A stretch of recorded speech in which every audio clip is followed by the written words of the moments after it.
Chief Whip of the Tripura Legislative Assembly Kalyani Shah Roy hosted a high-level press conference at her official assembly chamber today in a bid to promote energy conservation and environmental sustainability across the state. Addressing the media, Chief Whip Kalyani Shah Roy issued an earnest appeal to the citizens of Tripura to adopt fuel-saving habits in their daily life to ensure a greener and economically secure future.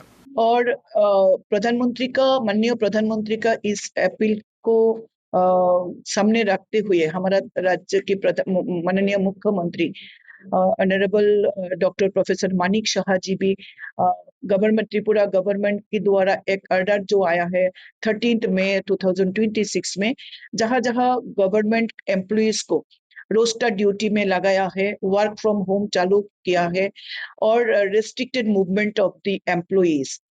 तो इस मुद्दे को सामने रखते हुए देश की एक रेस्पॉन्सिबल सिटीजन के नाते मेरा भी एक अपील है। मैं देख रहा हूँ कई दिन से सोशल मीडिया से न्यूज चैनल में हमारा देश में union honourable union ministers, honourable MPs and हमारा स्टेट का ऑनरेबल चीफ मिनिस्टर, उन्होंने भी उनका कन्वय इतना कम कर दिया है। Reported by Pranav from Magatala, Chini Khorang.